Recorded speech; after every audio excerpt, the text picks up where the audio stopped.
डरी लगेने मामा मामा हे सकल कुने मामा मामा हे सकल कुने शरण देखी मरण दे सरग देखी नरक दे थरे तो डरी लगेने मामा मामा हे सकल कुने मामा मामा हे सकल कुने मामा मामा हे सकल कुने मामा मामा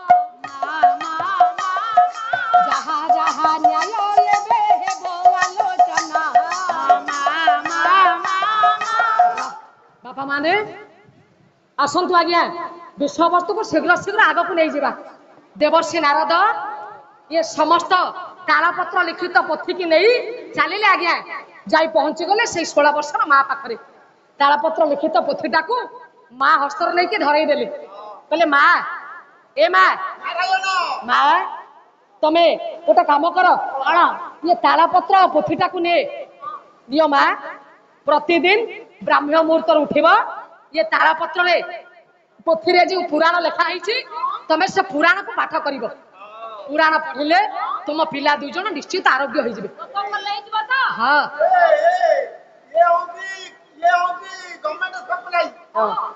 ये बाहर बिक्री नहीं ये जिनिस ये रोगी खाइब नहीं रोगी माँ खाइले देह भल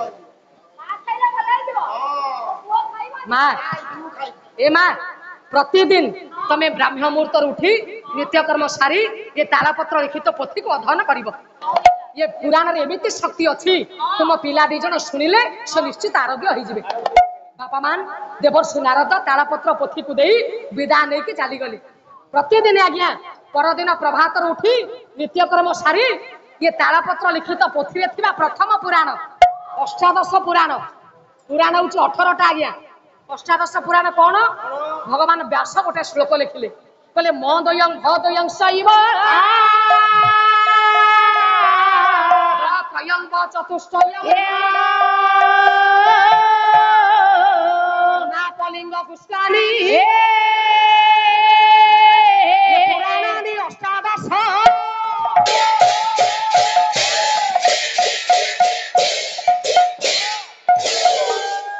कहले माँ मक्षर 2 पुराण मार्कंडेय पुराण मत्स्य पुराण भदयं भक्षरे 2 पुराण भागवत पुराण भविष्य पुराण ब्रत्रयं ब्रे आज्ञा 3 पुराण ब्रह्म पुराण ब्रह्मांड पुराण ब्रह्म वैवर्त पुराण ब चतुष्टयं बर 4 पुराण वामन पुराण वराह पुराण विष्णु पुराण वायु पुराण अनाप लिंग पुष्कानी और अग्नि पुराण नारे नारद पुराण परे पद्म पुराण लीरे लिंग पुराण गरे गरुड़ पुराण पूरे कूर्म पुराण स्करे स्कंद पुराण ये हूँ अष्टादश पुराण ये पुराण पोथी को जिते माँ पढ़िला प्रथम पुराण हूँ आपण मान मत्स्य पुराण भगवान मीन अवतार होते नुहे मत्स्य पुराण शुणा मात्र के पिला भितर टे परिवर्तन आसला जहाँ शोले उठिकी बसिले माँ बोली डाकिले खाइबा को मागिले माँ आनंद हो गला कहला जा हूँ मो पिला दी जन बोधे भल हो गले आउ से अवस्था रही से मते माँ बोली डाकिले आउ मो पिला मानकु देखी आज मते भारी खुशी लगुच जिते पिलांकर परिवर्तन सुधुरी गला परिवर्तन आसला पिला अवस्था माँ चिंता कला आउ मोर दुख रही किंतु जेमिति पुराण को बंद कले हरिओम दश पुणी आज्ञा सेमती शोक रही माँ बोली डाकिले खाइबा को मागिले माँ कहले अरे हे ये कौन पुराण पढ़ुला बेले पिला माने भल थिले पुराण पोथी के जेमिति बंद कली पिला माने सेमति सोईक रहिले। द्वितीय पुराण लो मा द्वितीय पुराण हेउछि आपण मानकर मार्कंडेय पुराण। मार्कंडेय पुराण को पढ़िले सेमिति आसिला पिला मानकर अवस्था रे परिवर्तन पुणी जेमिति पुराण बही के बंद कले पिला मान सेमति सोईक रहिले। एमिति गोटिए परे गोटिए पुराण पढ़ा साथ चलीला। बापा 17 पुराण सरीला आउ मात्र गोटिए पुराण बाकी थाए। पिलांकर अवस्था रे किछि भी परिवर्तन आसु नाही। मां चिंता कले कोन करिवि नारद निजे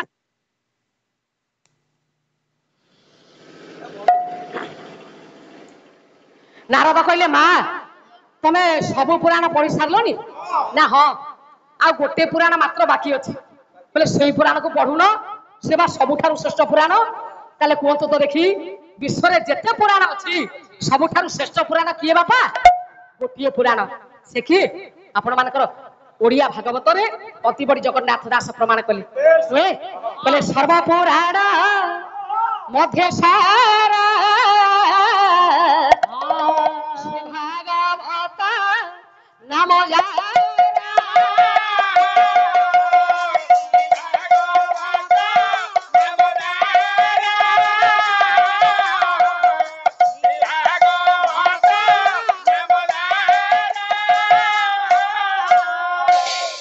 लक्ष्य दियंतु मोर मामौसी माने बोले समस्त पुराण भितरे श्रेष्ठ पुराण हेउछि भागवत पुराण।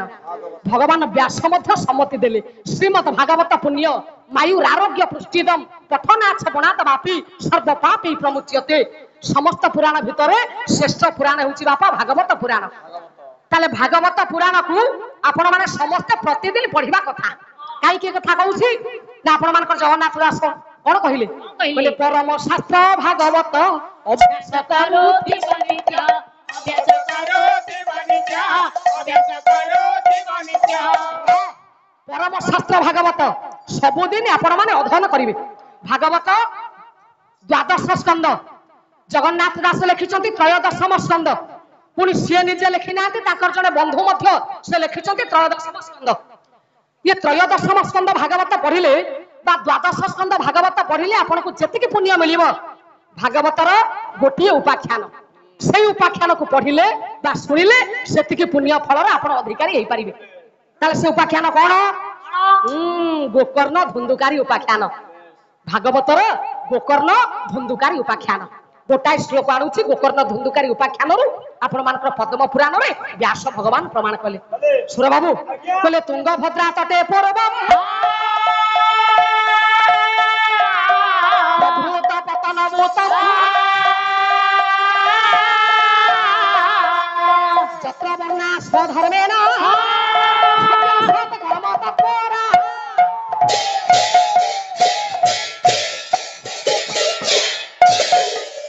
रहरे धन तुंगभद्रा नदी तटरे एक अनुपम नगरी थिला। यही नगरी रे वास करुथिले जनैक विज्ञवंत विचारवंत प्राज्ञ विज्ञ विदुष सर्वशक्तिमान ओजस्विनी तेजस्वी ब्राह्मण जणी। से ब्राह्मण कर ना कोन? आत्मदेव पुरे तस्मिन् सर्ववेद विशारद। से ब्राह्मण कर ना होछि आत्मदेव। कार्य कोन ना प्रतिदिन भिक्षावृत्ति करिबा। ब्राह्मण कर धनर अभाव नथिला किंतु भिक्षा मागिबा को से जानती काई कि ना ब्राह्मण माने भिक्षार्थी। भिक्षार्थी ब्राह्मण बोली डॉक्टर दामोदर राउत कहिले बोली सब एपट सेपट हो गला। तथापि आज्ञा पालाकार माने लाइसेंस करचंती समस्त कथा से कहि परिबे राजनीति कथा भी कहि परिबे जा हो छाड़ंतु। तेणु ब्राह्मण कर जेते धन थाउ ब्राह्मण भिक्षावृत्ति करिवे काई कि ना भिक्षारु जेते अन्न से माने पाइबे भगवान को समर्पण करिवे एवं निजे उदर परिपोषण करिवे। ब्राह्मण आत्मदेव प्रतिदिन भली सेदिन भिक्षावृत्ति सारी घरे आसी पहुंची गले। लक्ष्य पड़िछिलो मा ताकर प्राणप्रिया पत्नी धुंदुली घर भीतर गोटे छिंडा मसिना पकईकी शोईची लंब होईकी शोईची। आत्मदेव ब्राह्मण द्वारदर्श छिड़ा हेले डाकिले बोले धुंदुली धुंदुली धुंदुली अरे तमे शोईछ धुंदुली काहे डाकु तो कहलो पुडा लेदर सोईछ मते डाकु तो आसी किना कुआडा जाय जे अपन नंबर देखा नाही मु तम सहित कथा हेबेनी कोन हैला ଗରମ ହେଲା ମାନେ ନିଦ ଲାଗିବନି?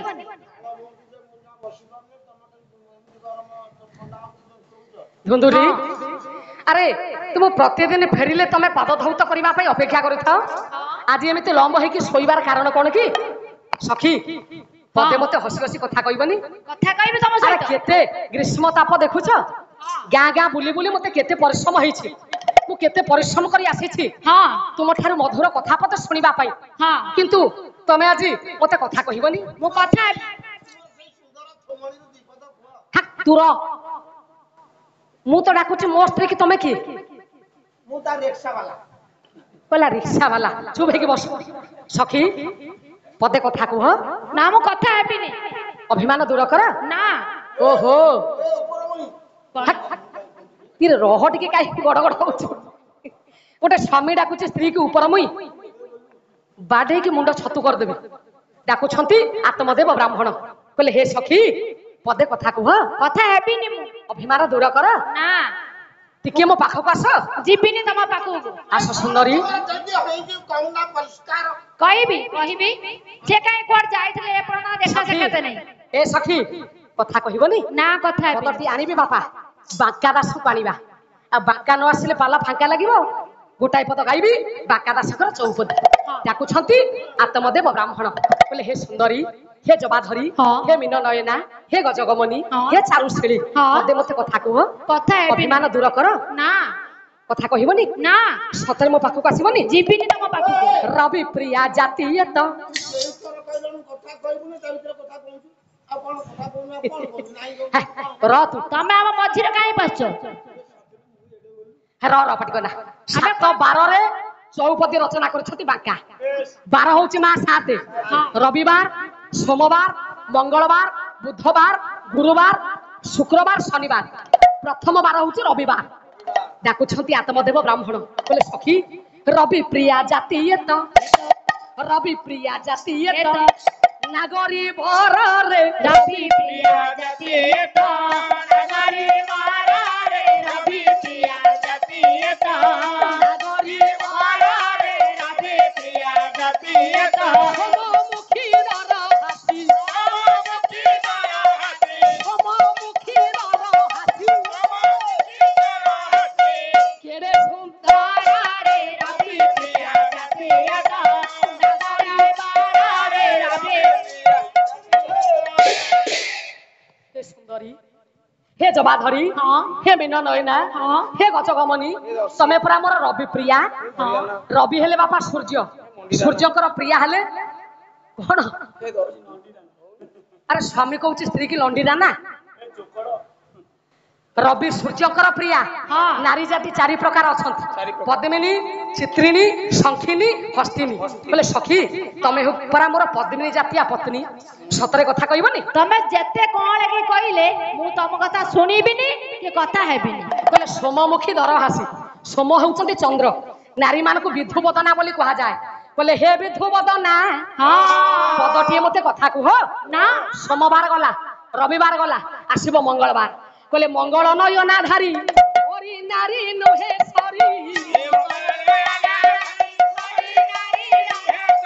ଭାଇ ମଙ୍ଗଳ ନୟନା ଧାରୀ, ଓରି ନାରୀ ନୁହେଁ ମଙ୍ଗଳ ନୟନା ହାରି ଖଡ଼ି ନାରୀ ନୁହେଁ ସରି। ଉଦ୍ଧାନନ ରଚିଛନ୍ତି, କାନନ ରଚିଛନ୍ତି, ଉଦ୍ଧାନନ ରଚିଛନ୍ତି, କାନନ ରଚିଛନ୍ତି। ଭାଇ ନାଗରୀ ଭରରେ ରବି ପ୍ରିୟା ଜାତୀୟତ, ନାଗରୀ ଭରରେ ରବି। କହିଲେ ହେ ସୁନ୍ଦରୀ, ହଁ ହେ ଜବାଧରି, ହଁ ମଙ୍ଗଳ ନୟନା ଧାରୀ। 12 ସଂଖ୍ୟା ହଉଛି ବାପା 3। 3 ନୟନ ବିଶିଷ୍ଟ ଦେବତା କିଏ? ଶଙ୍କର ଭଗବାନ। ଅରିବଲତେ ଶତ୍ରୁ। ଶିବଙ୍କର ଶତ୍ରୁ କିଏ? କନ୍ଦର୍ପଙ୍କର ନାରୀ କିଏ? ଯେତେ ଦେବୀ ଅଛନ୍ତି ସମସ୍ତଙ୍କ ଭିତରେ ସୁନ୍ଦରୀ ହେଉଛନ୍ତି ରତି। ହଁ କହିଲେ ସଖୀ ତାଙ୍କଠାରୁ ସୁନ୍ଦରୀ। ତମର ସୌନ୍ଦର୍ଯ୍ୟ ପାଖରେ ରତି ଦେବୀ ବି ହାର ମାନିବି। ହଁ ବୁଧାନନ ର କାଇଁ ନା ତ ତମର କାଇଁ ଏତେ ଆଡୁ ନଜର ହେଲା? ରହରେ। କହିଲେ ବୁଧାନନ ରଚିଛନ୍ତି। ବୁଧ ଯୁକ୍ତ ଆନନ ବୁଧାନନ। ହଁ 12 ସଂଖ୍ୟା ହଉଛି ମାମୁଁ, 12 ସଂଖ୍ୟା ହଉଛି 4। ଆନନ ବୋଲନ୍ତେ ମୁଖ, चारि मुख विशिष्ट देवता से किए वेदपति ब्रह्मा बोले ब्रह्मा परा मो पाई तुमको तैयारी करिसंती कथा कहबनी आसिला आज्ञा गुरुवार बोले गुरुवार घारे अंगे सही चाहिए पांगे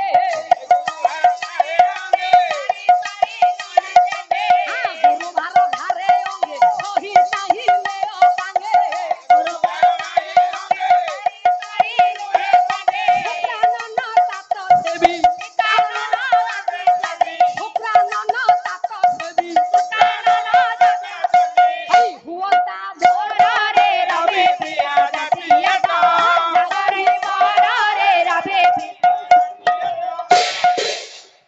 गुरुवार घारे अंगे 12 संख्या होची बापा 5 गंधर्पकर बाण होची 5 अरविंदम शोकंच च्युतंच नवमल्लिका नीलोत्पल च पंचईते पंचबाण ससायका बोले सखी गंधर्पकर 5 बाण मो शरीर को विध करूची कथा कहबनी ना शुक्रानन तात सेवी शुक्रानन शुक्र युक्त आनन समान शुक्रानन शुक्र 12 संख्या होची 6 आनन बोलते मुख 6टा मुख कहार कार्तिकेय भगवान कार्तिकेय कार्तिकेयकर पिता किए महादेवे शिव को पूजा करी तुम भली जने सुंदरी नारी की मु पाइछि आसिला आज्ञा शनिवार बोले शनि नवम अवयसी कुंचित कुंतला केसी शनि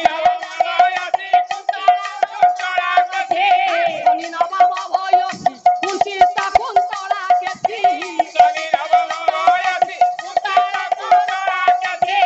बोले नारी अंगे बोले नारी अंगे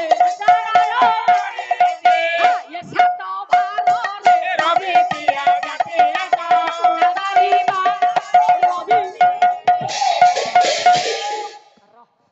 समय नहीं धन आगे आगे आज आउ बापा समय नहीं आसंता काली की दबा तेणु बांका दास गले डाकुछंती आत्मदेव ब्राह्मण कली सखी मते कथा कहबनी अभिमान दूर करबनी ना कथा धुंदुली ब्राह्मणी कहिले स्वामी स्त्री को भीतर टिके बचसा सृष्टि हैला जने स्वच्छाचारी नारी होछंती धुंदुली स्वामी को कथा से मानंतीनी स्वामी जहा कहंती ताको कथा रक्षा करंतीनी धन आउ समने ना बस कौन कह स्वामी अरे मु सुनिबी ना तमे सुनिबो तमे सुनिबा दरकार नै बस मुटे कहबी कोन कहबी एते दिन हेला हमरा विभागर हेलानी तम हाथ धरि मु 25 वर्ष विभागर कलेनी तमे को एपटे मो मनर कथा बुझी पारु ना माने जानि पारनो तमे अरे कोन हेछि कोन मु को तम सब खोली कहबी खोली के कुह प्रिय कहना कहना खोली कहबी हम जितली अछि कि तुमे आमे हां स्वामी हां हम एते दिन हेला विभागर हेलानी हां पुओ के जे एपटे हमर किछि नाही सेइति पे मो मन प्रबल दुख स्वामी ओहो अरे संतान नाही बोली तम मन रे विषाद हां सखी शास्त्र परा कहूची जथा तानि जो भालपट लिखितम कर्मानुसार फल ये ललाट जहा लेखा थाए ललाट लेखा प्रत्येक प्राणी को भोगिबा को पड़े तमे चिंता करनी प्रिय समय को अपेक्षा कर धैर्य धर देखिबो मनस्कामना पूर्ण होई जिवो बिना बिले नाही बाली मनरे दुख हां केमिति हबो कहलो बयस बयस 25 वर्ष 25 वर्ष होला बागड आउ सते काई मुंडम नउछ र कोन आ गोटे बात अछि करि पारि कोन बाटेटे कहितलो मते अल्ट्रासाउंड कर अल्ट्रासाउंड करबी सेत बळे आ गोटे काम कर कोन देसी चिकित्सा कोन देसी चिकित्सा चिकित्सा तुमे गोटे काम कर खनियारी मंजी गुड़ हां हळदी सिंदूर हां बेंग मूत्र हां कर्कट झाड़ा हां आपु बाटी दी 4-5 ने कान दिन को पिया मुंडू को धरी बाडे देबी से कर्कट मूत्र कोन कर्कट मूत्र कोडा मूत्र बेंग झाड़ा ताऊ खाइले मोर पिला हबो गुणी गण भूषण मो डेरिबे श्रवण जहा जहा न्याय एबे हेबो आलोचन जय जय हे शंकर पंडित मंडली मोर देवी थिबे सुति विषय वस्तु रे एबे भोला उठी मती जय जय हे शंकर माने पति पत्नी को भीतर टिके द्वंद्व सृष्टि हैला ब्राह्मण आत्मदेव चिंता कला कला बेदी रे बसी जहा को हस्त जहार धरिथिली ଯାହାକୁ ପତ୍ନୀ ରୂପରେ ଗ୍ରହଣ କରିଥିଲି ସେ ମତେ ଆଜି ଭର୍ସନା ପାଖରେ ଗାଳି ଦଉଛି। ଇଏ ଜୀବନ କାହିଁକି ବଞ୍ଚେଇବି, ଯାଉଛି ଆଜି ଏ ଜୀବନକୁ ବିସର୍ଜନ କରିଦେବି।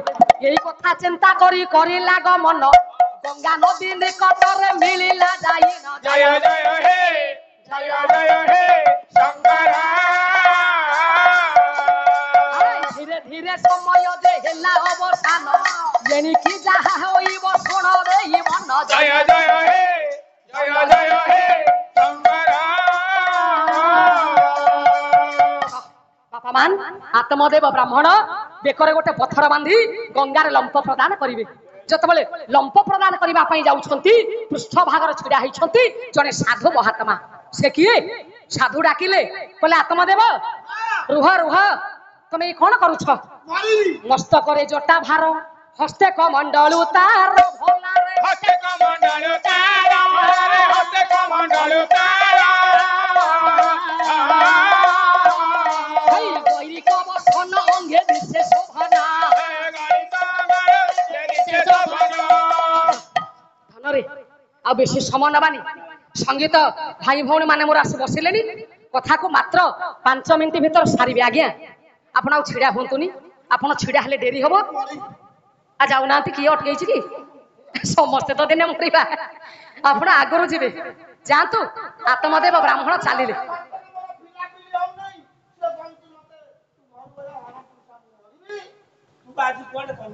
ସାଧୁ ବାବା ଡାକିଲେ କହିଲେ ଆତ୍ମଦେବ ତମେ ଏଡେ ବଡ କର୍ମ କରୁଛ, ମାନବ ଜନ୍ମ ପାଇଛ, ଶୁଣ ଏଠିକି ଆସ। ତମେ ଯାଅ ଘରକୁ ଫେରି ଯାଅ, ଆତ୍ମହତ୍ୟା କରନି। ମୁଁ ତମକୁ ଆଶୀର୍ବାଦ ଦଉଛି, ମୋ ଆଶୀର୍ବାଦ ନାହିଁ, ତମେ ଶୀଘ୍ର ଯାଅ। ଆଉ ଘରକୁ ଫେରିବିନି, ଘର ମୁହଁ ଚାହିଁବି ନାହିଁ, ସେ ନାରୀ ମୁହଁ ଚାହିଁବି ନାହିଁ। ମୁଁ ମରିବି, ସେ କଣ କେମିତି ପିଲା କଣ ହବ ହଉ ତା, ମୁଁ ସେଥିରେ କିଛି ବୁଝ ନାହିଁ। ଆତ୍ମଦେବ ପଡିବ, ଏଠିକି ଆସ। ସାଧୁ ବାବାଙ୍କର ପାଦ ପାଖରେ ବ୍ରାହ୍ମଣ ବସିଲେ। କହିଲେ ଧରୁଛି ପ୍ରୟର ଗଣକବି ବୈଷ୍ଣବ ପାଣି ଯାତ୍ରା ଗୀତିନାଟ୍ୟ ରଚନାର ଜଣେ ଅପ୍ରତିଦ୍ୱନ୍ଦୀ ସ୍ରଷ୍ଟା, ଓଡିଆ ନାଟ୍ୟ ପରମ୍ପରାର ମୁକୁଟବିହୀନ ସମ୍ରାଟ, ମୁକ୍ତ ରଙ୍ଗମଞ୍ଚର ଶାଶ୍ୱତ ସାରଥୀ, ନାଟ୍ୟ ଜଗତର ସାରସ୍ୱତ ମୂର୍ଚ୍ଛନା ଖେଳାଇ ପାରିଥିବା କବି, ଓଡିଆର କବି, ଇଂଲିଶରେ ଶେକ୍ସପିୟର ଆଖ୍ୟାତାକୁ ଦିଆଯାଇଛି ରେଡିଓ ଷ୍ଟେସନର କବି ଗଣକବି ବୈଷ୍ଣବ ପାଣି। ହେଉଛି ଦକ୍ଷ ଯଜ୍ଞ। ସୁନ୍ଦର ପଦଟିଏ ପ୍ରମାଣ କଲେ ଆତ୍ମଦେବ ବ୍ରାହ୍ମଣ କହୁଛନ୍ତି ସାଧୁ ବାବାଙ୍କର ପାଦ ପାଖରେ ବସିଲେ। କହିଲେ ମହାଭାଗ ଧରୁଛି ପୟର ବାରେ ଘେନ ନିବେଦନ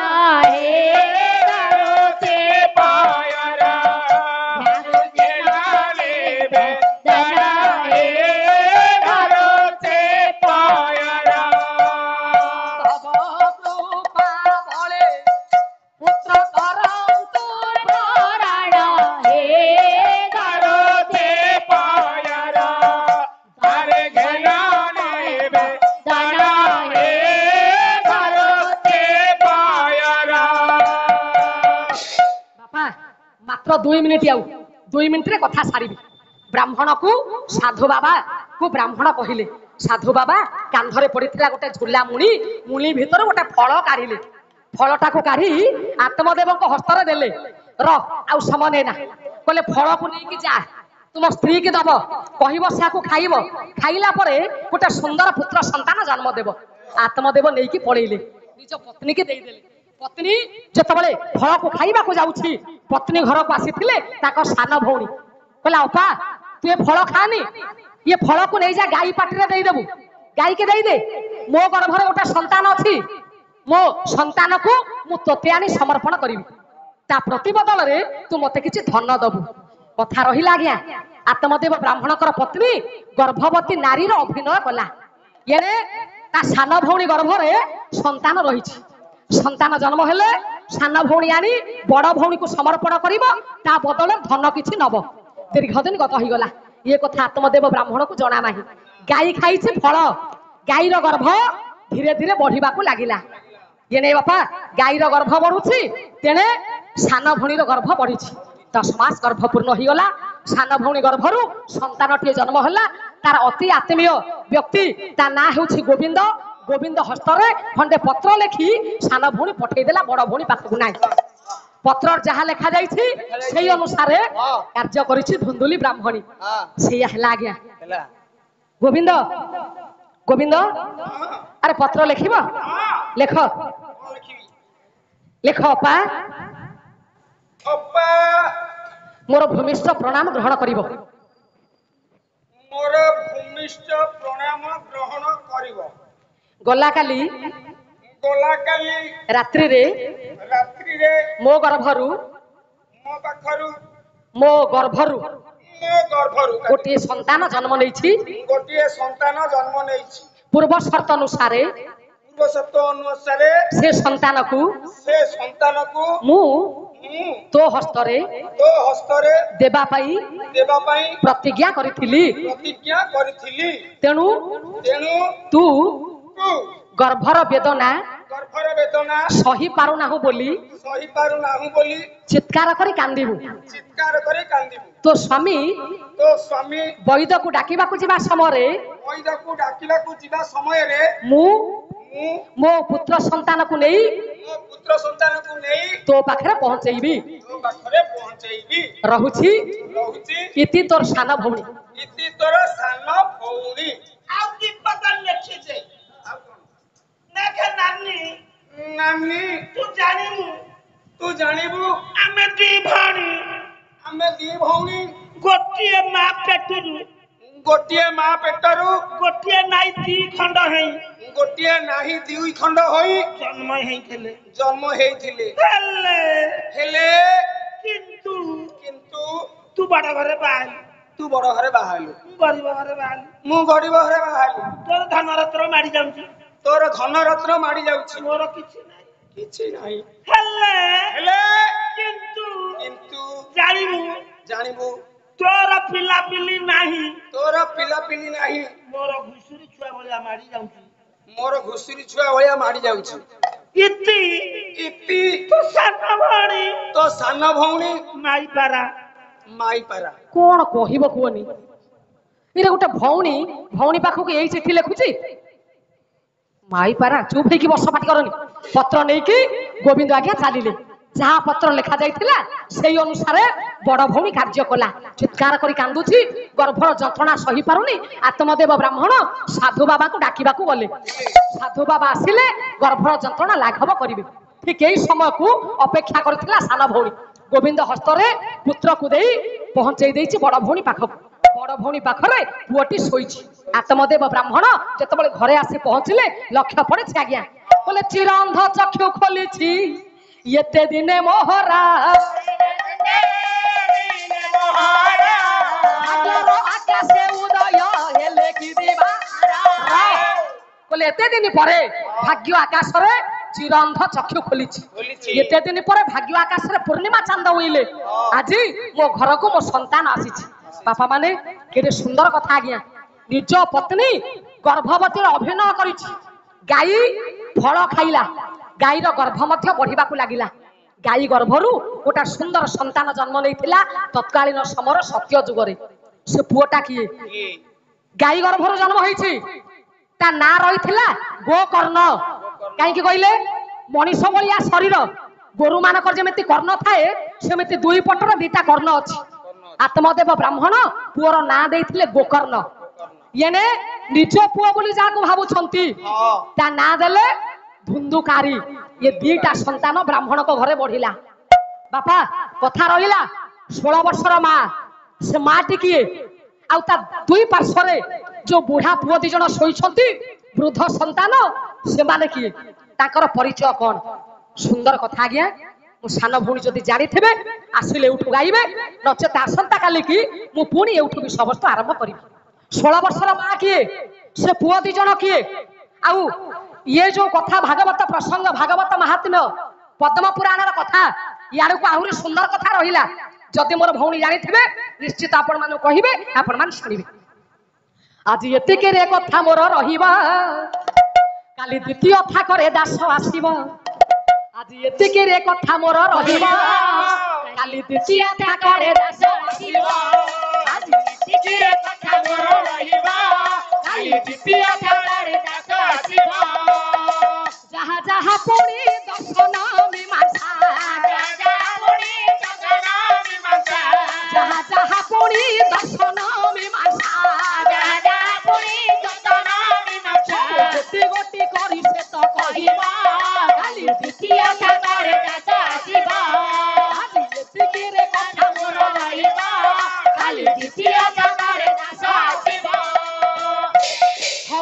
ଧୀର ବର ଶୁଣୁଥିଲେ ରହି। ଧନରେ ବାପା ମାନେ କହିଥିଲେ ଗୋଟେ ପ୍ରଶ୍ନ ଛାଡିବା ପାଇଁ। ବାଦି ପାଲା ଇଏ ଗୋଟେ ଛୋଟିଆ ପ୍ରଶ୍ନ ମୋ ଭଉଣୀ ପାଇଁ ଛାଡୁଛି। ଯଦି ମୋ ଭଉଣୀ ଜାଣିଥିବେ ଉତ୍ତର ଦେବେ, ଯଦି ନ ଜାଣିଥିବେ ଆସନ୍ତା କାଲିକି ମୁଁ କହିବି। ତଥାପି ବାଦ ପାଲା ନ କହିଲେ ହବନି। ସୁନ୍ଦର ପ୍ରଶ୍ନଟି ଆଜ୍ଞା। ଆପଣ ମାନେ ସମସ୍ତେ ଜାଣିଛନ୍ତି ଶ୍ରୀମଦ ଭଗବତ ଗୀତା 18 ଅଧ୍ୟାୟ ବିଶିଷ୍ଟ ଗ୍ରନ୍ଥ। ଇଣ୍ଡିଆନ ଫିଲୋସଫି, ଭାରତୀୟ ଦର୍ଶନ ଶାସ୍ତ୍ର। ଗୀତାର ମୂଳ ଠାରୁ ଶେଷ ପର୍ଯ୍ୟନ୍ତ ନାରୀ ଚରିତ୍ର ବର୍ଣ୍ଣନା ନାହିଁ। କିନ୍ତୁ ବ୍ୟାସଜୀ ଭଗବାନ ଏତେ ବଡ ଗ୍ରନ୍ଥ, ଭାରତର ଜାତୀୟ ଗ୍ରନ୍ଥ ଯିଏ, ତା ନାଁକୁ ଗୋଟେ ଝିଅ ପିଲାର ନାଁ ଦେଲେ।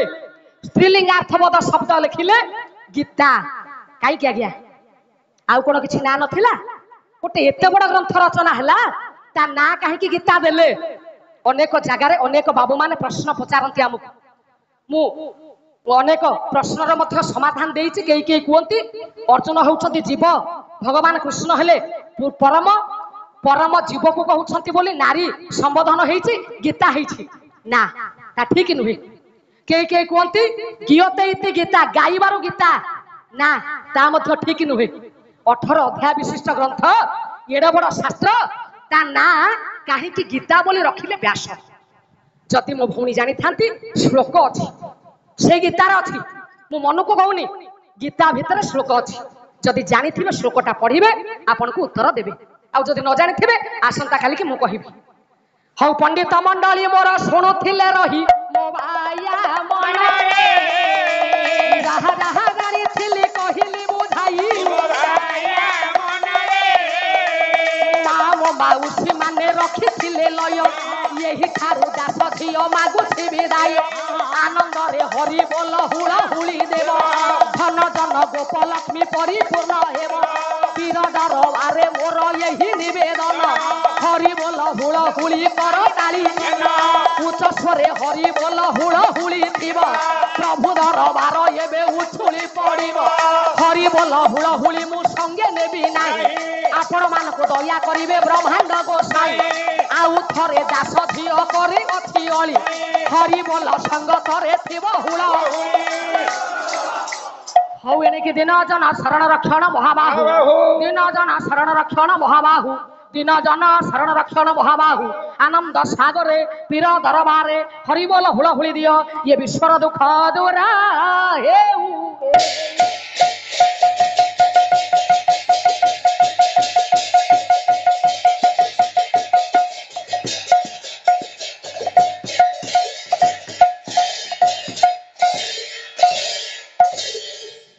सर्वे भवन्तु सुखिनः, सर्वे सन्तु निरामया, सर्वे भद्राणि पश्यन्तु मा कश्चित् दुःखभाग् भवेत्। ओम शान्तिः शान्तिः शान्तिः।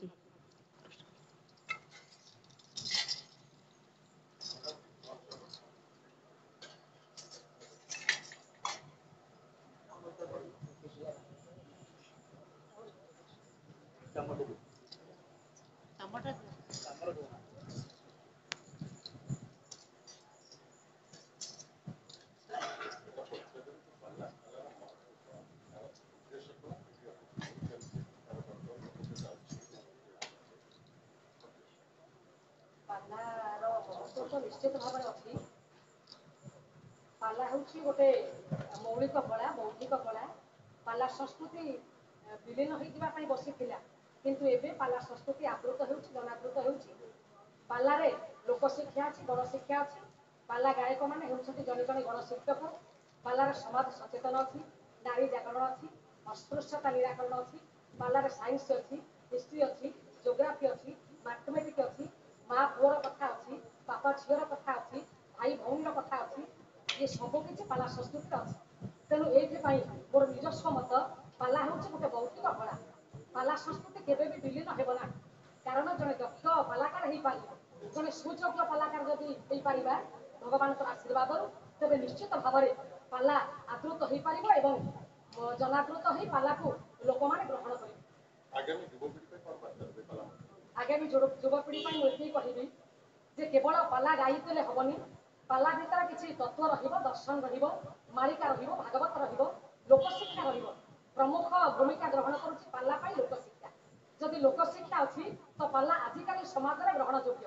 ତାଙ୍କୁ ସାମ୍ପ୍ରତିକ ସମାଜରେ ଲୋକ ଶିକ୍ଷା ଦେବା ପାଇଁ ହେଲେ ଆଉ କିଛି ଆମକୁ ଅଧ୍ୟୟନ କରିବା ପାଇଁ ପଡ଼ିବ, ଶିକ୍ଷା କରିବା ପାଇଁ ପଡ଼ିବ। ଆମେ ଯେତିକି ଶିକ୍ଷା କରିବା ତାର ମୂଲ୍ୟ ଆମେ ଲୋକମାନଙ୍କ ପାଖରେ ପହଞ୍ଚେଇ ଦେଇ ପାରିବା। ତେଣୁ ଏତିକି ମାତ୍ର ମୁଁ ବାର୍ତ୍ତା ଦେବାକୁ ଚାହେଁ, ସମସ୍ତେ ଅଧିକରୁ ଅଧିକ ଶିକ୍ଷା ଗ୍ରହଣ କରି ସମାଜକୁ ଆମର କଳୁଷମୁକ୍ତ କରିବା ପାଲା ମାଧ୍ୟମରେ।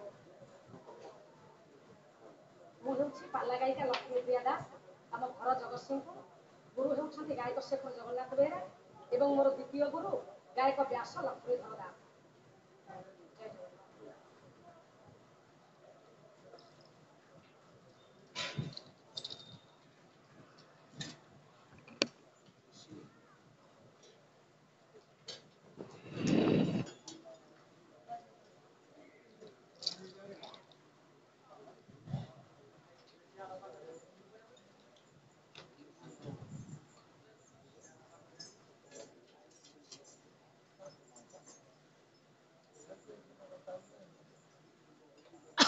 हेलो हेलो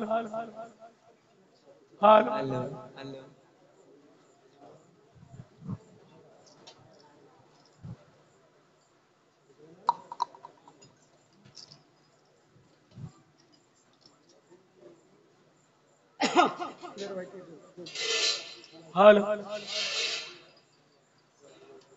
ए मामू मामू मामू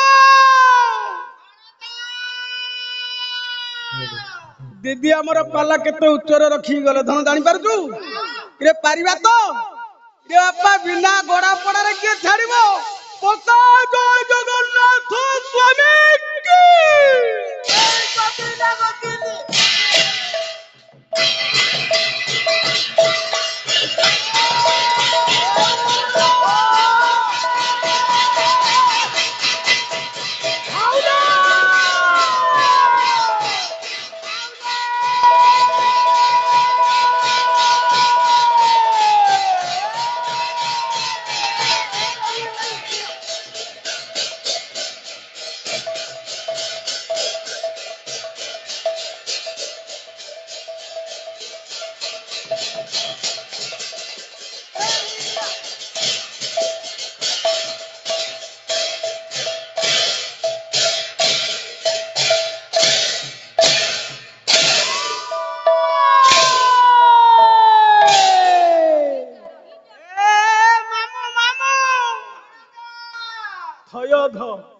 धीर पाने तर तर हेले बापा जा जानिबो आ मागु कहि ओम श्री मन श्री सत्यनारायण प्रीत्यर्थे उत्कल भारती माँ शारदांग प्रीत्यर्थे बोल सर्वानंद एक बार हरि हरि बोल।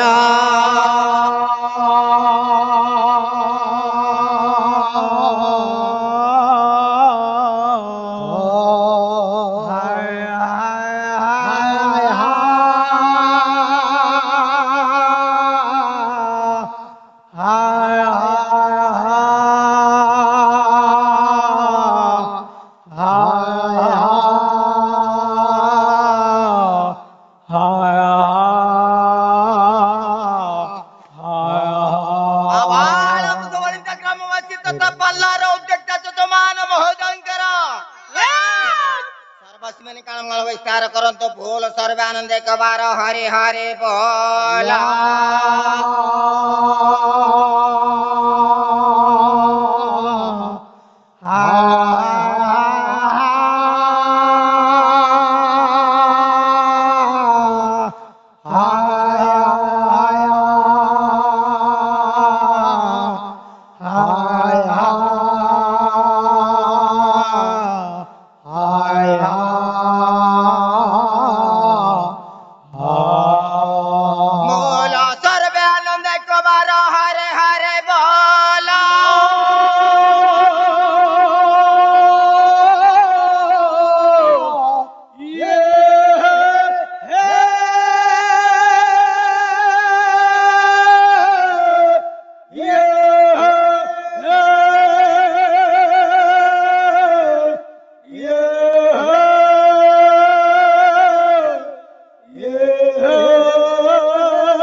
ও গাড়ি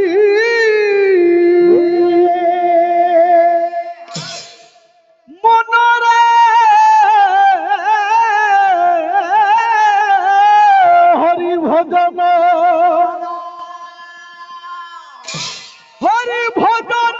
ভজন ভজন হারি মনরে হরি ভজন হরি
সন্ধ্যা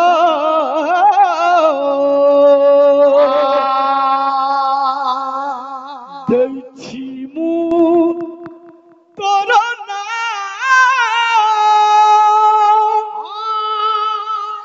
কଣ রজনী গম্ভা রজনীগন্ধা রজনীগন্ধা রজনীগন্ধা রজনীগন্ধা রজনীগন্ধা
जगधात्री परम वैष्णव बीमा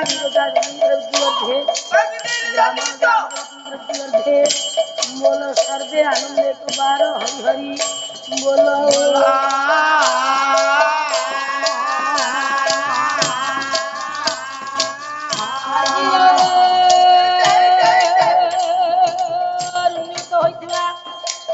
আমার ভগবান মান মহোদয়া মহোদয় গ্রামবাসী ମାନଙ୍କର ଅନୁଷ୍ଠାନର ସମସ୍ତ ସହକର୍ମୀ ମାନଙ୍କର ଉଭୟ ସାମ୍ପ୍ରଦାୟିକ ଗାୟିକା ବାୟକ ସଙ୍ଗୀତ ମାନଙ୍କର ସତ୍ୟ ନାରାୟଣ ମଙ୍ଗଳ ଧାନ କରି ଅନୁଷ୍ଠାନ ବିଧାୟତ୍ରୀ କର୍ତ୍ତୃବର୍ଗ ଫଳ ପ୍ରଦାନ କରନ୍ତୁ ବୋଲ ସର୍ବେ ଆନନ୍ଦ ଏକ ବାର ହରି ହରି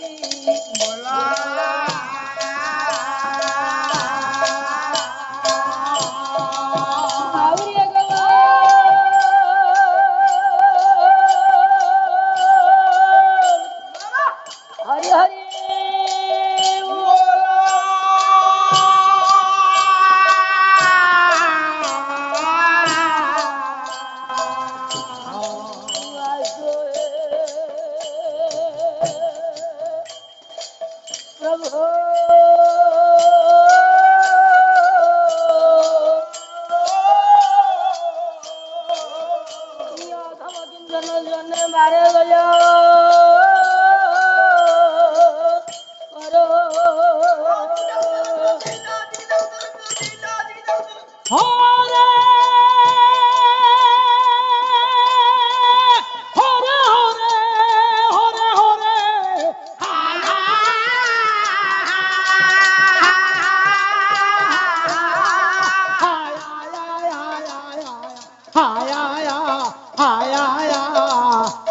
হরি হরি হরি হরি হরে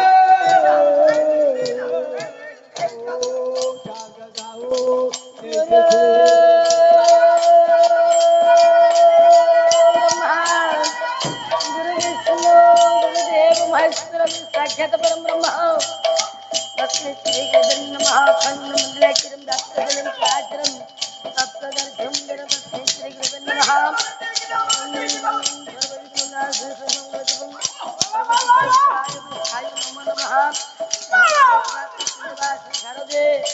मम कंठे वाक्यदेवी नमस्ते जा कुंदन्द्र दुष्कर हर भपला जा श्वेत पद्मासना जा दिन वरदन्न मणिदगरा जा शुक्रवस्तुवानि त्वा जा ब्रह्मा सत्संगर प्रभूति देवे सावमिता कामं बाति सरस्वती भगवती नित्य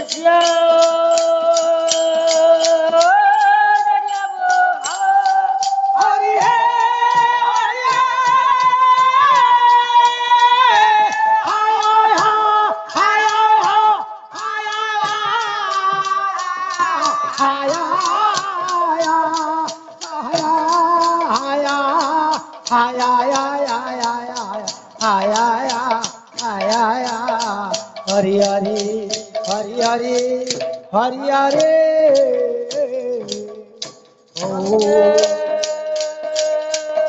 देव मावती सुरवंदे जगत कारणम मंदे बन पुष्पक सर्वंदे पुष्पनापति बंदे सिद्ध संक बनि में मंदे मुकुंद प्रियो मंदे भक्त जना जन मंदे वंदे शिव संगर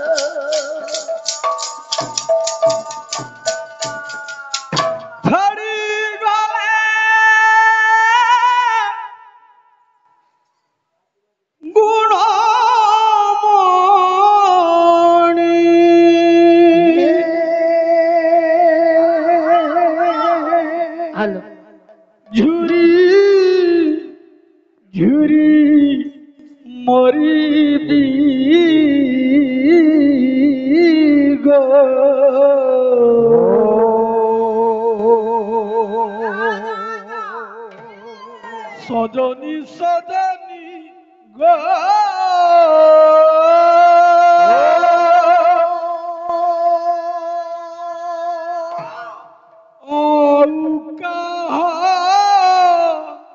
कर धरिबी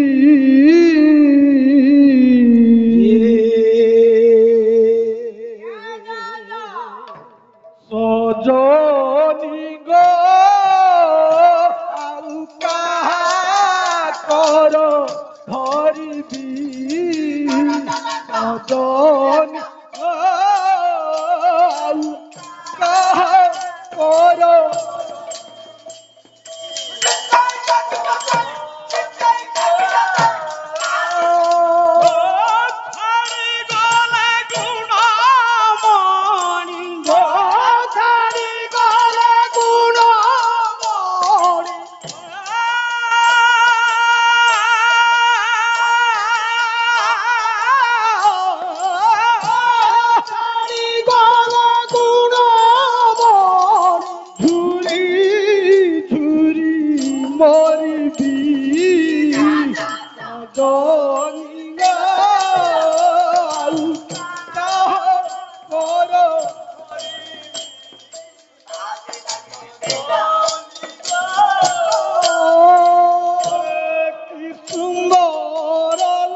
सजनी कर सजनी रसवतीर शिव कांत बसिब তীরা শিব কান্ত করে শিব ভোলা ধরে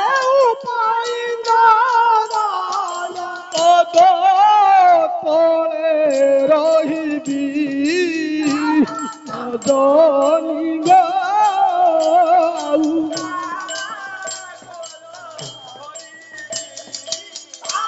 সজনি কাহা কর ধরিবি সজনি গাউ কাহা কর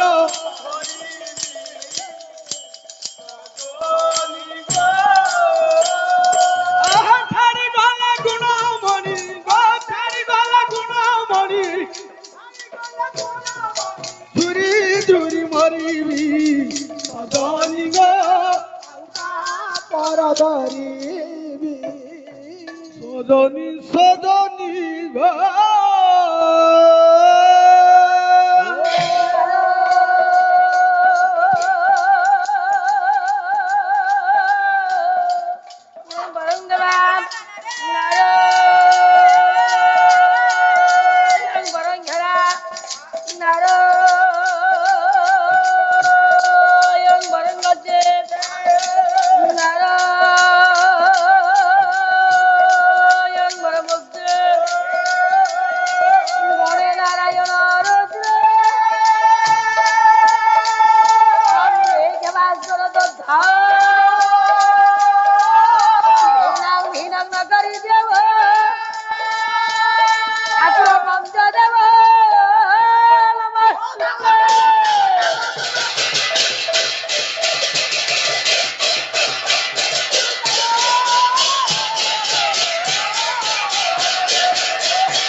ছন্দা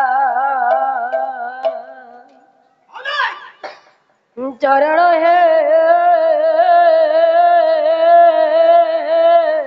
বাবা বাবা বাবা প্রেমরে বন্ধাম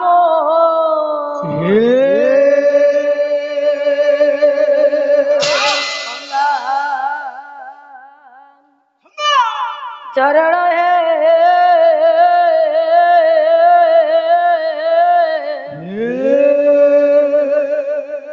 প্রেমরে বন্ধাম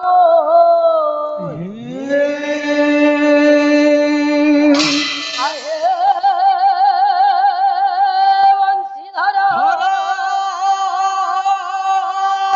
শ্রীরঙ্গ অধর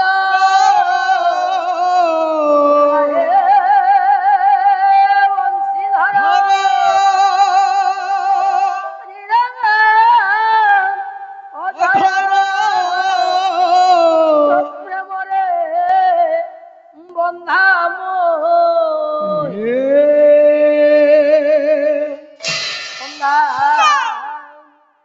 ছন্দা চরণ হে তো প্রেমরে বন্ধাম করণ হে তো প্রেমরে বন্ধামু ধর শ্রীরঙ্গ ধর হে বন্দী ধর শ্রীরঙ্গ ধর প্রেমরে বন্ধাম করণ হে তো প্রেমরে বন্ধামু নেত্র জ্যোতি সমান জ্যোতি নেত্র কি মূল্য अरे ज्योतिहीन नेत्र थाई की बामूल्य नेत्र तू ज्योति समान ज्योति नेत्र आई की मूल्य अरे ज्योतिहीन नेत्र थाई की बामूल्य मंदर धरा मुकते पसरा मंदर धरा मुक्ति पसरा मंदर मंदर धरा मुकते पसरा मंदर धरा मुक्ति पसरा मुकती गाई चरण प्रेमरे बंधा मोहे चरण प्रेमरे बंध मोहे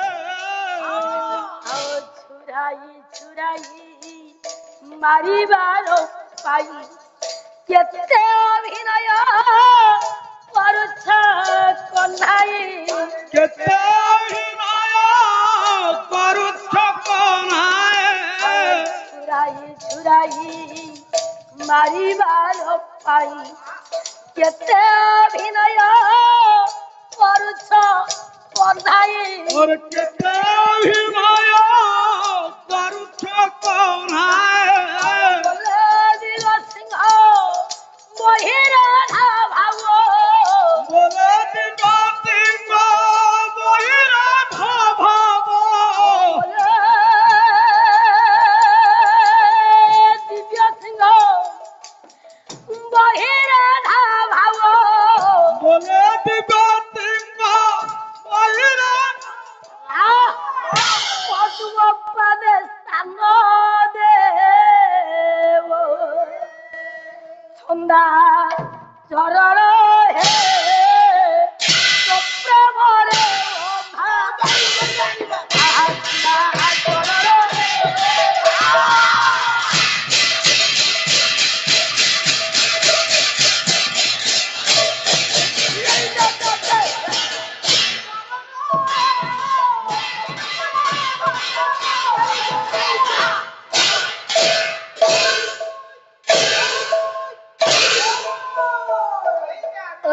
खिल ब्राह्मण द्वारा पुत्र मेघं मातां भोज खुदयो धंत व्यास विप्रमृत जय समीप्ये कांचन पात्रे भोजन दृश्यते जननी प्रियवर यस्तं गौरीवज्य पातुवा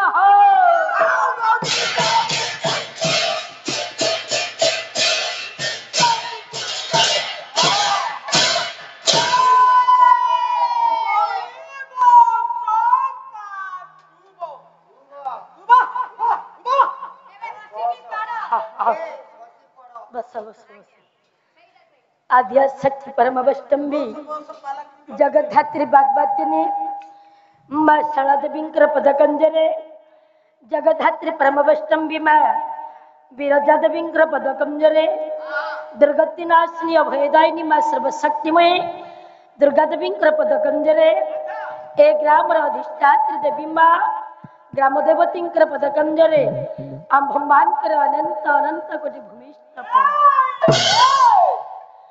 महाप्रभु पतित पावन बलियार भुज बड़ ठाकुर सत्य नारायण बाबा बलदेवंकर पदगंजरे आंभमानकर अनंत अनंत कोटि भूमिष्ठ प्रणाम सम्मान्य मोर साहित्य प्रेमी कला प्रेमी भगवत विपास रसग्राहक समस्त विद्वान पंडित समाज मातृ कल्पे भग्नि कल्पे स्नेहवश्चला आदरणीय समस्त मातृस्थानीय मामा पवित्र सत्य नारायण के दरबार बाबा बलदेव पदकंजरे सर्वप्रथम आम समस्ते शरणापन्न बाबूरे द्वितीय रजनी द्वितीय स्तबक उपस्थित समस्त मोर छोट बड़ भाई भाई माल के सर्वप्रथम हार्दिक अभिनंदन उपस्थित समस्त मो पितृतुल्य बापा मानकर मातृस्थानीय माँ मानकर परम पूज्य गुरुदेवଙ୍କର आशीर्वाद कामना करू आपण ମାନଙ୍କ ନିକଟରେ ପାଣିକୋଇଲିର ଯାଜପୁର ଜିଲ୍ଲାର ପାଣିକୋଇଲିର ଅମ୍ଳାନ ପ୍ରତିଭା पंडित दिव्य सिंह खंडे महत्तर लेखन मनर निश्रुत इच्छामय लीलामय जगतनाथ बलियार भोजपति पावन बड़ ठाकुर सत्य नारायण पद कंजर भक्ति पुत्र नैवेद्य पुष्पांजलि के अर्पण कर बाबूरे सहित आशीर्वाद आत्मक मंगलाचरण के पाठ कर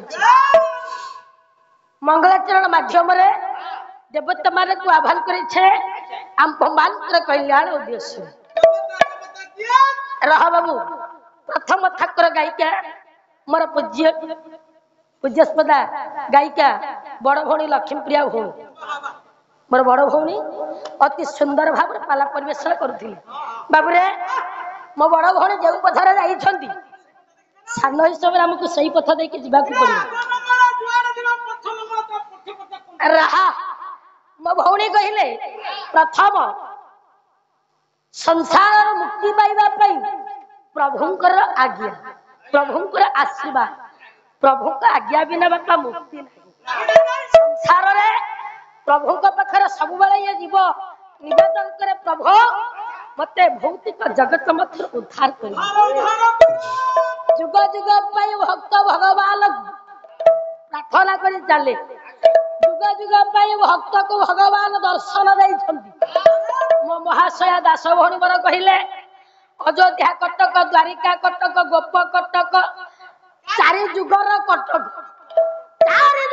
चारि कटक रे प्रभु मोर भक्त को दर्शन देले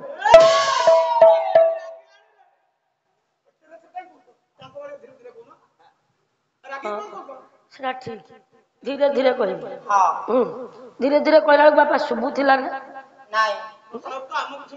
रह प्रथम ठाकर गायिका कौन पाला गाउछंती द्वितीय ठाक गायिका को जमा शुभु एई बाउंडर डेला परे पाला आज्ञा शुभु मो होए कि मो बड़ भौणी हो जे भी पाला गाउ तो आर भीतर जा कथा बार आ पछबट गला आ किछ शुभु जा हो मो भौणी मो बड़ भौणी मो पय अति सुंदर प्रश्नटे रखिछंती गीतारू भगवान कृष्णकर मुख निसृत बाणी हला भगवत गीता अष्टादश पुराण मध्य होती सार गीता कथार अच्छी बापा रुचु न रुचु बुझु न बुझु बड़ गीता गीता पाठ करबा नित्यंत आवश्यक संसार मुक्ति पाइबा संसार मुक्ति पाइबा को हेले गीता पाठ करिबा भगवत पाठ करिबा प्रभु को नाम श्रवण करिबा मुक्ति पाइबा जगन्नाथ दास ओडिया भागवत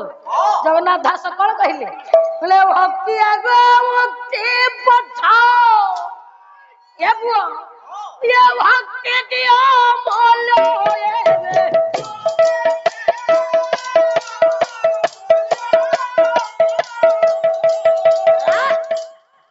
सब कहले भक्ति आग मुक्ति पछ आगे भक्ति करिवो तापर मो बापा मुक्ति पाइबो भक्ति आगे मो बापा भक्ति तापर मुक्ति आगे भक्ति गले ठाकुर मोर आपे आपे आसी दर्शन करे भक्ति करिवो प्रभुंकर पाइबो भक्ति नाही तो बापा मुक्ति नाही है कि मिटुरे आगे भक्ति परे मुक्ति भक्ति करिवो केते बेले ठाकुर अभिराम न्याय देले परमलार अभिन सुन ठाकुर मोर कोन कहले ले भक्ति दियो मूल्य धन ये भक्ति दियो भक्ति दियो भक्ति दे ये भक्ति दियो मूल्य धन पाल्य काल पर अर्जन भक्ति दियो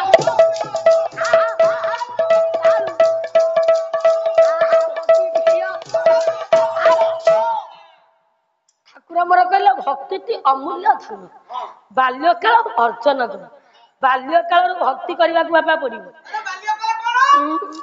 बाल्यकाल भक्ति कले मुक्ति पाइब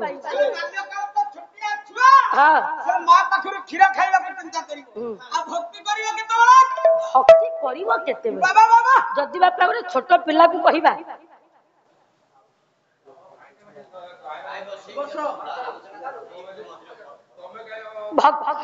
ହଉ ଜଣେ ଯଦି କହିଲେ ଜଣେ ଯାହା ଚାହୁଁଛନ୍ତି ତାକୁ ଆମେ କହିଦବା କଣ ଅଛି।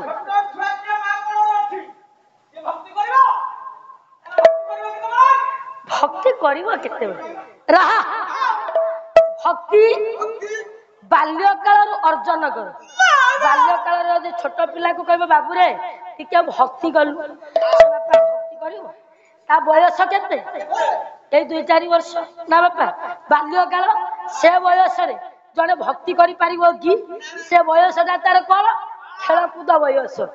ଯଦି ଆପଣଙ୍କ ନାତିଆକୁ କହିବେ ବାବୁରେ ନାତିଆ ଟିକେ ଏ ବର୍ଷରେ ଭକ୍ତି କରୁନୁ ଠାକୁରଙ୍କ ନାମକୁ ନଉନୁ ତୁ ମୁକ୍ତି ପାଇବୁ ତୋର ଭଲ ପାଠ ହବ ତୋ ଜୀବନ ଶୈଳୀଟା ଭଲରେ କଟିବ ସେ କହିବା ଏଇ ବୟସରେ କଣ ଭକ୍ତି କରିବି ଏ ବୟସଟା ହଉଛି ଖେଳକୁଦ ବୟସ ଇଏ ଖେଳକୁଦ ବୟସରେ କଣ ଭକ୍ତି କରିବି ଆଉ ଟିକେ ବୟସ ହଉ ଭକ୍ତି କରିବି।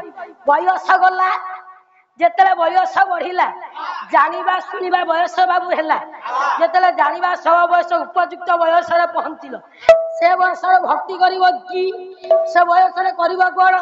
ମହାପୁରୁଷ ଯଶୋବନ୍ତ ଦାସ କହିଲେ 15 ବର୍ଷ ହେଲୁ ଅମର କଥା 20 ବର୍ଷ କଲୁ 15 ବର୍ଷ ହେଲୁ ଆଉ 20 ବର୍ଷ କଲୁ ଆଉ କାମେ ସଙ୍ଗେ ରହି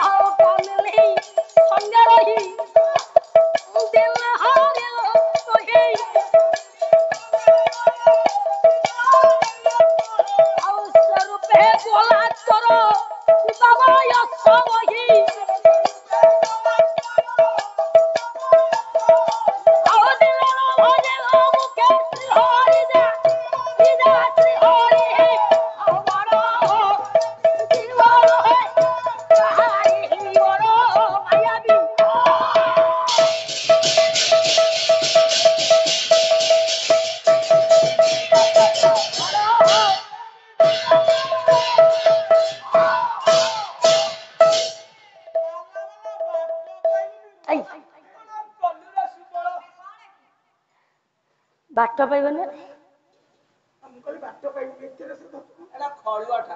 ହଁ ଭାରି କଳିବା ଅଛି ସବୁବେଳେ କଳି କରିବା ପାଇଁ ଚାହୁଁଛ କାହିଁ କଳି କରୁଛୁ କି କଳି କଲେ ଲାଭ କଣ ଓହୋ ପଇସା 2 ପଇସା ପାଇବା ପାଇଁ କଳି କରୁଛୁ ଏଠିକି ମୋ ନାନୀ କହିଲେ ଜୀବ ପରମ କହିବନି ଗୀତା ବୁଝେଇବ ଗୀତା ହେଲେ ପୁରୁଷ ଭଗବାନ କୃଷ୍ଣ ନାଇକି ବାପା ଯଦି ଭଗବାନ କୃଷ୍ଣଙ୍କ ମୁଖ ନିସୃତ ହୁଏ ପାଣି ଭଗବାନ କୃଷ୍ଣ ହେଲେ ପୁଲ୍ଲିଙ୍ଗ ତାହେଲେ ଗୀତା ହେଲା ଜଣେ ନାରୀ ନାରୀ ହେଲା ସ୍ତ୍ରୀଲିଙ୍ଗ ନା ବାପା ତାହେଲେ ଗୀତା ନାଟା ଦିଆ ହେଲା କାହିଁକି ମିଟୁରେ ଗୀତା ଗୀତା କିଏ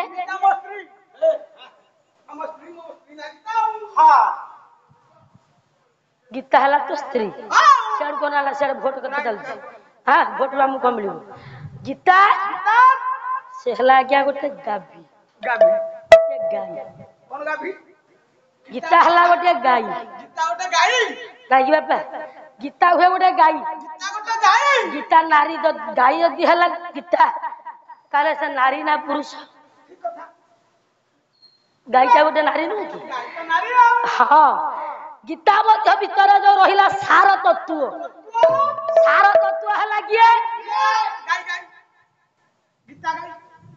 ଗାଈ ହେଲା ଗୋଟେ ଗୀତା ଗୀତା ମଧ୍ୟରେ ରହିଲା ଯୋଉ ସାର ତତ୍ତ୍ୱ ସେ ତତ୍ତ୍ୱ କିଏ ଏକ ଚାପୁଡା ଦେବି ତ କଥା କହିବା ଛାଡ଼ିଦେବି ଗୀତା ହେଲା ଗୋଟିଏ ଗାଈ ତାର ସାର ତତ୍ତ୍ୱ ହେଲା ବାପା କ୍ଷୀର ସେ କ୍ଷୀରକୁ ପାନ କରୁଛନ୍ତି ବା ସବଳ କରୁଛନ୍ତି କିଏ ଜଣେ ପୁରୁଷ ସେ ପୁରୁଷ କିଏ ନା ଅର୍ଜୁନ ହେଲା ଆପଣଙ୍କର ବାଛୁରୀ ଗୀତାର ସାର ତତ୍ତ୍ୱ ହେଲା ଆପଣଙ୍କର କ୍ଷୀର ଇଏ କ୍ଷୀରକୁ ଶ୍ରବଣ କରୁଛି ବାଛୁରୀ ରୂପକ ଅର୍ଜୁନ। ଗୀତା ହେଲା ଆପଣଙ୍କର ଗୋଟିଏ ଗାଈ। ଗାଈଟା ଯଦି ହେଲା ଗୀତା ତାହେଲେ ସେ ନାରୀ ନା ପୁରୁଷ? ପୁରୁଷ ନୁହେଁ, ନାରୀ।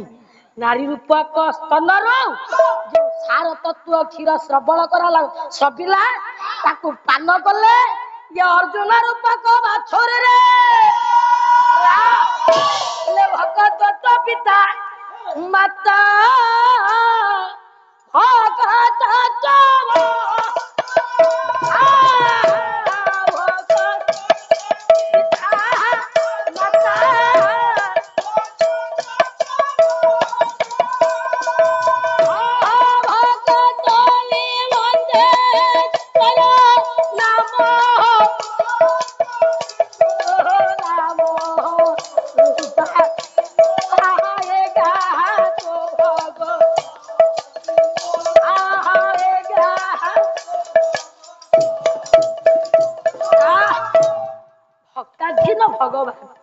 ଭଗବାନ ଭକ୍ତକୁ ଯୁଗ ଯୁଗ ଭାବେ ଦର୍ଶନ ଦେଇଛୁ।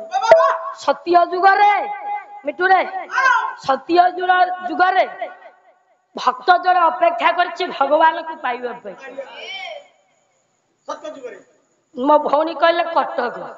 ସତ୍ୟ ଯୁଗରେ ଗୋଟିଏ କଟକ, ତ୍ରେତୟାରେ କଟକ, ଦ୍ୱାପରରେ କଟକ, କଳିରେ କଟକ। ନା, ସତ୍ୟ ଯୁଗରେ ଜଣେ ଭକ୍ତ ନଦୀ କୂଳରେ ଅପେକ୍ଷା କରିଛି ଭଗବାନଙ୍କୁ ପାଇବା ପାଇଁ। ତ୍ରେତୟା ଯୁଗରେ ନଦୀ କୂଳରେ ମୋ ବାପା ଜଣେ ଭକ୍ତ ଅପେକ୍ଷା କରିଛି ଠାକୁରଙ୍କୁ ପାଇବା ପାଇଁ। ଦ୍ୱାପର ଯୁଗରେ ଜଣେ ଭକ୍ତ ନଦୀ କୂଳରେ ଅପେକ୍ଷା କରିଛି ଠାକୁରଙ୍କୁ ପାଇବା ପାଇଁ। ଇଏ କଳି ଯୁଗରେ ଜଣେ ଭକ୍ତ ଯେ ନଦୀ କୂଳରେ ବସିଛି ପ୍ରଭୁଙ୍କର ସାନ୍ନିଧ୍ୟ ଲାଭ କରିବା ପାଇଁ। ଖାଲି କହିଦେଲେ ହବ ନା? ମୋ ବଡ ଭଉଣୀ ଦୀର୍ଘ ଦିନର ଗାୟିକା, ଅତି ସୁନ୍ଦର ପାଲା ତାଙ୍କର। ବୁଝେଇବା ଶୈଳୀ, ଗାଇବା ଶୈଳୀ, କହିବା ଶୈଳୀ ଭାରି ବଢିଆ ଲାଗିଲା। ତାଙ୍କ ସହିତ ଏଇ ପେଣ୍ଡାଲର ପ୍ରଥମ ଥର ପାଇଁ ମୋର ଦେଖା ସାକ୍ଷାତ। ମୋ ଭଉଣୀ କାଲି କଥା କହୁ କହୁ ଗୋଟେ କଥା କହିଲେ ଯେ ଗୋଟିଏ ଅଙ୍ଗ ପଡିଗଲେ କଣ ପାଲା ହୁଏ? ବାଦ ପାଲା। ବାଦ ପାଲାରେ ଯଦି ଅଙ୍ଗ ଗୋଟେ ପଡିଯାଏ ଆଗେ ପାଲା ହବ କି? ଅଙ୍ଗ ବୋଲି କାହିଁକି ମୋ ଭଉଣୀ ଏ କଥା କହିଲେ? ସତ କଥା, କାଲି ଆଜ୍ଞା ଏଇଟା ମୋର ଚଳୁନଥିଲା। କାହିଁକି? କାଲି ଚଣ୍ଡିଖୋଲ ଆଉ ଜାରକା ମଝି ବଡଚଣା ପାଖରେ ବସ୍ ସହିତ 10 ଟଙ୍କାର ଆକ୍ସିଡେଣ୍ଟ। ଆକ୍ସିଡେଣ୍ଟରେ କାହାର କେତେ କ୍ଷତି ହେଲା ବାପା ହିସାବ ନାହିଁ। ଆମର କାହାର ହାତ ଛେତରା ହେଲା, କାହାର ମୁଣ୍ଡ ଛେତରା ହେଲା, କାହାର ନାକ ଫାଟିଲା। ମୋର ଏଇ ସାଇଟଟା ଆଜ୍ଞା ବାଡେଇ ହେଲା। ଆଜି ପର୍ଯ୍ୟନ୍ତ ଦରଜ ଯାଇନି। ଏପର୍ଯ୍ୟନ୍ତ ମୁଁ କାଲି ବି କହିଛି, ଆଜି ବି କହୁଛି, ଏଇ ପର୍ଯ୍ୟନ୍ତ ନା ଉଠେଇ ହେଲାନି। ଆପଣମାନେ କାଲି ଅନୁଭବ କରିଛନ୍ତି। ସେଇ କଥାକୁ ମୋ ଭଉଣୀ କହିବା କଥା କି ଯେ ଗୋଟିଏ ଅଙ୍ଗ ପଡିଗଲେ ପାଲା କେବେ ଶୋଭା ପାଏନି। ଆଜି ମୋ ଅଙ୍ଗ ହଲୁଛି। ଆଜି ମୋ ଅଙ୍ଗ ହଲୁଛି ନା ମିଟୁ? ସତ୍ୟ ଯୁଗରେ ଜଣେ ଭକ୍ତ ନଦୀ କୂଳରେ ଭଗବାନଙ୍କୁ ଅପେକ୍ଷା କରିଛି। କିଏ? ସତ୍ୟ ଯୁଗରେ ସେ ନଦୀଟା ବାପା କିଏ ଥିଲା? ନଦୀ କିଏ ଥିଲା? ନଦୀ ଥିଲା ଆପଣଙ୍କର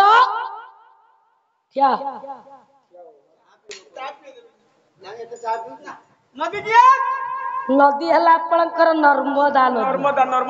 ନର୍ମଦା ନଦୀ କୂଳରେ ଭକ୍ତ ହେଲା ଆପଣଙ୍କର ସବୁ ତ କହିବି, ଇଏ କଣ କରିବା ପାଇଁ? ମୁଁ ତ ସବୁ କହିବି, ଇଏ ପଇସା ଦବନି। ନର୍ମଦା ହେଲା ନଦୀ, ଭକ୍ତ କିଏ? ସୁଗ୍ରୀବି। ସୁଗ୍ରୀବି ହେଲା ଭକ୍ତ। ନଦୀ ହେଲା ଆପଣଙ୍କର ନର୍ମଦା। ନର୍ମଦା ନଦୀ କୂଳରେ ସୁଗ୍ରୀବି ନାମକ ଭକ୍ତ ଭଗବାନଙ୍କୁ ଅପେକ୍ଷା କରିଛି। ସତ୍ୟ ଯୁଗରେ ଗଲା ସତ୍ୟ ଯୁଗ। ତ୍ରେତୟା ଯୁଗ। ତ୍ରେତୟା ଯୁଗରେ ଜଣେ ଭକ୍ତ ଭଗବାନଙ୍କୁ ଅପେକ୍ଷା କରିଛି ନଦୀ କୂଳରେ। ସେ ନଦୀ କିଏ? ଆପଣଙ୍କର ଗଙ୍ଗା। ଗଙ୍ଗା ନଦୀ କୂଳରେ ଭଗବାନଙ୍କୁ ପାଇବା ପାଇଁ ଜଣେ ଭକ୍ତ ଅପେକ୍ଷା କରିଛି। ଭଗବାନ ଯାଇକି ନଦୀ କୂଳରେ ପହଞ୍ଚିଛନ୍ତି। ନଦୀ ଦୁଇ କୂଳ ଖାଇକି ବହୁଛି। ନଦୀରେ ନାବ ନାହିଁ, ନାବିକ ନାହିଁ। ନାବିକ ନଦୀଟିକୁ ନାବଟିକୁ ନେଇ ଆର ପାରିରେ ବସିଛି, ବାନ୍ଧି ଦେଇ ଉପରେ ଯାଇକି ବସିଛି। ଭଗବାନ ଯାଇକି ନଦୀ କୂଳରେ ପହଞ୍ଚିଛନ୍ତି। କୋଉ ନଦୀ ନା ଗଙ୍ଗା ନଦୀ ଭକ୍ତ ଅପେକ୍ଷା କରିଛି ଭଗବାନକୁ ପାଇବା ପାଇଁ ଭକ୍ତ ହେଲା ବାପା କହିବାର ତ ପୁଅ ଅପେକ୍ଷା କରିଛନ୍ତି ଆପଣଙ୍କର ଭଞ୍ଜ ସାହିତ୍ୟ ବୈଦେଶ ବିଳାସ ବନୁପ୍ରାସ ବାଉନ ଛାନ୍ଦ ଭଞ୍ଜ କହିଲେ ହେଲେ ବିଷ୍ଣୁ ପଦେ ବିଷ୍ଣୁ ପଦ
ବିଷ୍ଣୁପତି ବିଷ୍ଣୁପଦ ଇକାର ଭେଦ ଭଞ୍ଜଙ୍କର ଲେଖା ଭଞ୍ଜ ନ୍ୟାୟ ଦେଲେ ବିଷ୍ଣୁପତି ବିଷ୍ଣୁପଦ ଇକାର ଭେଦ ଶବ୍ଦ ଥିବାରୁ ବିଷ୍ଣୁପଦୀ ଗଙ୍ଗା ବିଷ୍ଣୁପଦ ଆକାଶ ଆକାଶ ରୂପକ ଗଙ୍ଗାରେ ସୂର୍ଯ୍ୟ ରୂପକ ନୌକା ଯେଭଳି ଯାତାୟତ କରେ ମୋ ବାପା ମର୍ତ୍ତିୟରେ ଗଙ୍ଗାରେ କାଠରେ ତିଆରି ହେଇଥିବା ନୌକା ଠିକ ସେଇଭଳି ଯାତାୟତ କରେ ଏଇ ସମୟରେ କହିବାର ତ ପୁଅ ବସିଛି ଅପେକ୍ଷା କରିଛି ଠାକୁରଙ୍କୁ ପାଇବ ତ୍ରେତୟା ଯୁଗରେ ଗଙ୍ଗା ନଦୀ କୂଳରେ ସନାତନ ନାମକ କହିବାର ତ ପୁଅ ବସିଛି ନାଭଟିକୁ ବାନ୍ଧିଲେ ଡାକିଲେ ବିଷଧର ପ୍ରାୟକୁ ତୁହି ବେଳନତ୍ର ଢାଳି ଥରେ ତା କହିଲେ ତୁ ବିଷଧର ବା ସର୍ପ ତୋର ଯଦି କାନ ନାହିଁ ଶୁଣି ପାରୁନୁ ରେ କହିବାର ତ ପୁଅ ନାଭ ଟିକେ ଏପୁଟକୁ ଆଣି ଆମକୁ ଟିକେ ଆର ପାରି କରିଦିଏ ସର୍ପ ମାନଙ୍କ ଭଳି ନୟନ ଢାଳି ଟିକେ ଚାହା ନାଭଟିକୁ ଏ କୂଳକୁ ଆଣିକି ଆମକୁ ସେ କୂଳକୁ ପାରି କରିଦିଅ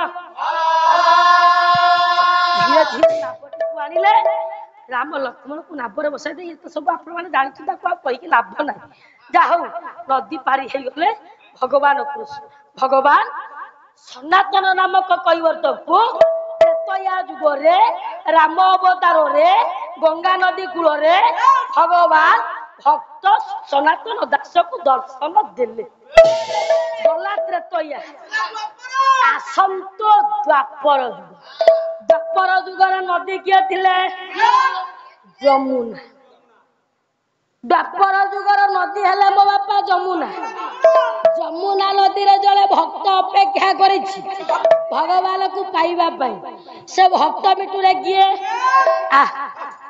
ଭକ୍ତ କିଏ ଭକ୍ତ କିଏ ଜୟ ଦାସ ନଦୀ ହେଲା ଆପଣଙ୍କର ଯମୁନା ଦ୍ୱାପର ଯୁଗରେ ଭକ୍ତ ହେଲା ଆପଣଙ୍କର ଜୟ ଦାସ ନାମକ ଭକ୍ତ ଯମୁନା ନଦୀ କୂଳରେ ଅପେକ୍ଷା କରିଛି ପ୍ରଭୁଙ୍କର ସାନ୍ନିଧ୍ୟ ଲାଭ କରିବା ପାଇଁ ଗଲା ଆପଣଙ୍କର ଦ୍ୱାପର ଆସନ୍ତୁ କଳି କଳି ଯୁଗରେ ନଦୀ କୂଳରେ ଭକ୍ତ ବସିଛି ପ୍ରଭୁଙ୍କର ସାନ୍ନିଧ୍ୟ ଲାଭ କରିବା ପାଇଁ ସେ ନଦୀ ବାପା କିଏ କଳି ଯୁଗର ନଦୀ ହେଲା ଆପଣଙ୍କର ସୁବର୍ଣ୍ଣରେଖା ନଦୀ ସୁବର୍ଣ୍ଣରେଖା ନଦୀରେ ଭକ୍ତ ଜଣକ ବସିଛନ୍ତି କିଏ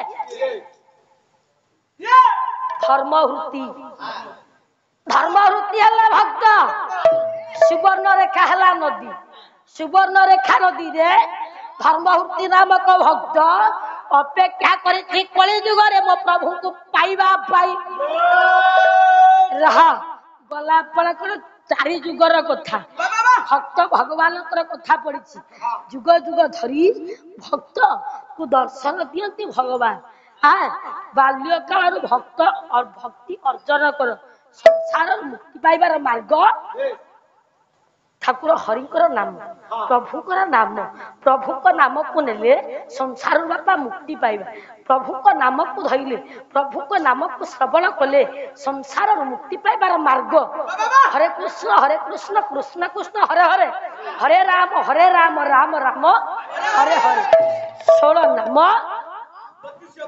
32टा अक्षर 16 नाम 32 अक्षर मध्य ये जुहाय तले चालन करुछंती प्रत्येक दिन 3 नाम को मो बापा जप करुछंती 3 नाम हरे कृष्ण राम ये 3 नाम को जप करुछंती 16टा नाम मध्य मो बापा ये 3 नाम को सदा सर्वदा में जप करी चली आउ रहिला आपणकर 13 नाम ये 13 नामटा रहिला कोठी 13टा नाम रहिला कोठी हरि नामे की रस अछि पान कला लोक सीना जानि छी हरि नामे ये पान कला लोक हरि नामे हरि नामे की रस अछि पान कला लोक सीना जानि छी जे हरि नाम रूपक रस को जानि छी भागवत रूपक रस को जानी भागवत 4टी अक्षर भकारे भाव गकारे ज्ञान बकारे ब्रह्म तकारे तत्व रहा तत्व भागवत को जानिले संसार मुक्ति पाइबा भागवत बापा कौन ना श्रीमद भागवत भागवत है गोटे मद सदृश जदि मद कहीदेवे खराब हम बापा कथा मिटुरे भागवत है एक मद सदृश कौन ये जो हांडिया मौली मद सब प्रस्तुत करा जाए रंधा हुए ये मद रंधा हेले बापा बहुत लोक पान श्रीमद भागवत श्रीमद अर्थात गोटे मद ना कि भागवत गोटे मद केमिति हेले भज भागवत भाषा भज भज भज भागवत भाषा हजिले हरिबो तो नाम दसारे बाया मन यही मद हमिसा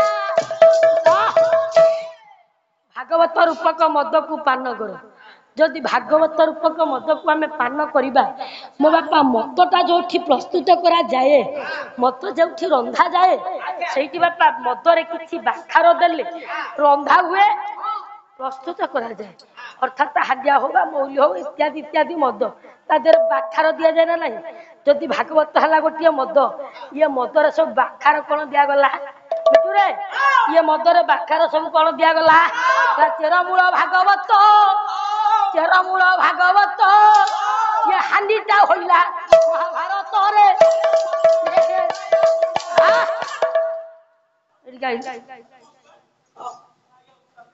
बाबा बाबा चेरमूल भागवत चेरमूल भागवत भागवत है आपनकर चेर आ मूल चेरमूल है भागवत अरुआ चाउल बा उषुना चाउल भागवत को छाड़ीदेले जेते ग्रंथ रहा अष्टादश पुराण ये है आपनकर अरुआ चाउल हो